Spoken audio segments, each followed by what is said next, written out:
Richard and I met when I was 26, working the front desk at an insurance office in Ohio. He was quiet, steady, the kind of man who remembered how you took your coffee after one conversation. We married 2 years later. Our life together was simple in the best way. A modest house, 2 kids we raised together, a marriage built on routine rather than fireworks. I never once suspected Richard of dishonesty. He balanced the checkbook every month and told me everything, or so I believed. That's what made the September trip so easy to accept. He said it was work. I had no reason to think otherwise, and for over a decade I didn't.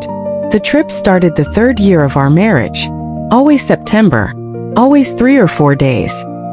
He'd come home a little quieter than usual. Sometimes with red eyes he blamed on allergies or a long drive. I used to joke that Denver must be an emotional city. He'd laugh, kiss my forehead, and the moment would pass. Looking back now, I can see how carefully he managed those homecomings. Never rushed, never defensive, just tired in a way that discouraged questions. I wasn't a suspicious wife. I trusted my husband completely. That trust is exactly what let this go unnoticed for 12 years. Our marriage wasn't perfect, but it was honest in every way I could measure. We raised our daughter and son together, attended every school play, argued over small things like whose turn it was to mow the lawn, and built a life that felt, to me, like an open book. Richard coached our son's little league team for 6 seasons. He never missed a birthday, never forgot an anniversary. When friends complained about husbands who withdrew or grew distant, I counted myself lucky. I had no framework for what was coming, because nothing about the other 11 months of the year gave me any reason to doubt him. T's key questions. Looking back, there were small things I explained away without ever stopping to ask why. Richard kept a separate bank account he called his business fund. Something he said was for tax purposes on his freelance consulting work. He always took the September trip alone, never suggesting I join him, even for a long weekend, even after the kids left for college and there was nothing tying me to the house. And every year without fail, he came home from Denver with no souvenirs, no photos, no stories about the client meetings that supposedly filled his days. I told myself busy men don't collect souvenirs. I was wrong about so much more than that. The discovery, finding the boarding pass. The boarding pass fell out of his jacket when I was gathering dry cleaning. An ordinary Tuesday chore that changed everything. I almost didn't look at it. Then I saw the departure city wasn't Denver. It was a small regional airport in Tennessee, a place Richard had never mentioned in 12 years of marriage. My first instinct was to make excuses for him. A layover, a client relocation, anything reasonable. But the date matched every September trip he'd ever taken, going back years, based on old credit card statements I dug up that night while he slept beside me, unaware his wife's hands were shaking 3 feet away. For 2 days, I let my mind build the worst version of this story. I imagined another woman, a second marriage, a life running parallel to ours that I'd never once suspected. I checked his phone while he showered, found nothing but old texts from our children and calendar reminders for dentist appointments. I called the client, listed on an old expense report, and reached a disconnected number. Every thread I pulled left me with more questions and no answers, and each night I lay beside a man I loved and wondered if I actually knew him at all, or if 20 years of marriage had been built on a foundation I'd never once tested. I didn't confront him. I told myself I needed proof first, not because I doubted what I'd found, but because some part of me still hoped there was an explanation that wouldn't break us. So I did something out of character for a woman who'd spent 20 years avoiding conflict. I booked a flight to that same small airport, told my sister I needed a few quiet days alone, and packed a bag while my husband kissed me goodbye at our own front door, completely unaware that this year, for the first time, I would be the one disappearing. Following him day one. The town was smaller than I expected, the kind of place with one main street and a diner that closed by 8. I rented a car and parked 2 blocks from the address on an old receipt, watching a modest blue house with a wraparound porch. At 11 that morning, a rental car pulled into the driveway. Richard stepped out wearing the same gray jacket he'd packed the night before. My chest tightened as a woman in her 60s opened the door and embraced him like family. Not like a stranger. Not like anything I could explain away as business. I sat in that car for 3 hours, unable to move. Following him day 2. By afternoon the next day, a teenage boy came out to join Richard and the woman on the porch, maybe 16, with Richard's exact jawline and the same habit of running his hand through his hair when he was thinking.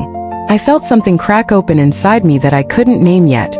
Not quite betrayal, not quite grief, something suspended between the two. I watched them for hours, Richard tossing a football with the boy in the yard, the woman bringing out lemonade, an entire domestic scene unfolding in front of me that had apparently existed for years without my knowledge. I wanted to run. I stayed. That evening, I followed them to a small cemetery on the edge of town, where Richard knelt at a headstone and stayed there long after the woman and boy had walked back to the car, his shoulders shaking in a way I had never once seen in 20 years of marriage.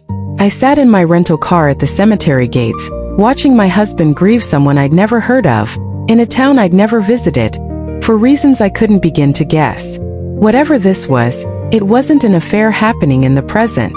It was something old, something Richard had been carrying alone for far longer than I could yet understand. The confrontation.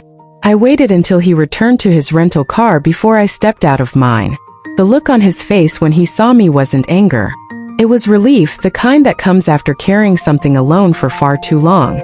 We sat on a bench outside that cemetery as he told me everything. A relationship before we'd met. A woman named Carol. A son named Daniel he hadn't known about until Daniel was 4 years old. Carol had died of cancer 8 years into our marriage, and Richard had quietly stepped in to support Daniel financially and emotionally, terrified that telling me would cost him the family he'd built since. I asked him the only question that mattered. Why 12 years of silence? He said he was afraid I'd see Daniel as proof he'd never fully belonged to us, when the truth was the opposite. Daniel was the reason Richard understood exactly how much our family meant to him. He'd been paying for a boy's orthodontist bills and college fund with money he'd hidden in a separate account, terrified every September that this would be the year I finally asked the wrong question and everything would collapse. He told me Carol's last request had been that Richard never disappear from Daniel's life the way Daniel's biological absence had already shaped him. We sat on that bench for nearly 2 hours as Richard answered every question I had, no longer guarding a single detail. He told me about the first September trip, 3 months after Carol's diagnosis, when he'd driven 12 hours without telling me because he didn't yet know how to explain a son he was still learning to know himself. He told me about the birthdays he'd missed with Daniel because they fell too close to our own family's calendar, and the guilt that had followed him every year since. For the first time in this entire ordeal, I felt less like a woman uncovering a betrayal and more like a woman finally being led into a room her husband had locked 12 years ago. Resolution. I won't pretend the drive home was easy. 12 years of small deceptions don't unravel in a single conversation, no matter how honest it finally becomes. The following weeks were some of the hardest of our marriage, filled with long silences and harder conversations, as I worked through not the existence of Daniel, but the years Richard had chosen alone rather than trusting me with the truth. We began seeing a marriage counselor that October, something Richard had never agreed to before, and for the first time in 20 years, I watched my husband cry in front of a stranger, admitting he'd been more afraid of losing me than of losing anything else in his life. Over the following months, Richard and I slowly rebuilt something neither of us had a name for yet. He introduced me properly to Daniel that winter, and I met a 16-year-old boy who had grown up hearing stories about a stepmother he'd never been allowed to meet. It was awkward at first, the kind of careful politeness that comes from two people who don't yet know what they're supposed to be to each other. But by spring, Daniel was calling our house between his own visits, asking Richard for advice on a car he was fixing up, and slowly becoming part of a family none of us had planned for. Daniel came to our home for Thanksgiving that year, sitting at our table like he'd always belonged there, because in every way that mattered he had. My own children welcomed a brother none of them had known existed with a grace I hadn't expected, and by the time we said grace that evening, I found myself grateful for a truth I once thought had broken us. I think about those 12 Septembers differently now. I used to see them as the years my husband disappeared on me. Now I understand they were the years he disappeared to hold together a promise he'd made to a dying woman and a frightened little boy. It doesn't erase the lie.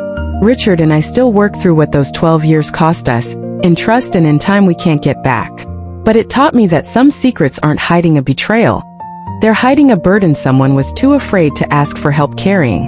Was Richard wrong to stay silent for 12 years? Would you have done the same in his place, or walked away the moment you found that boarding pass?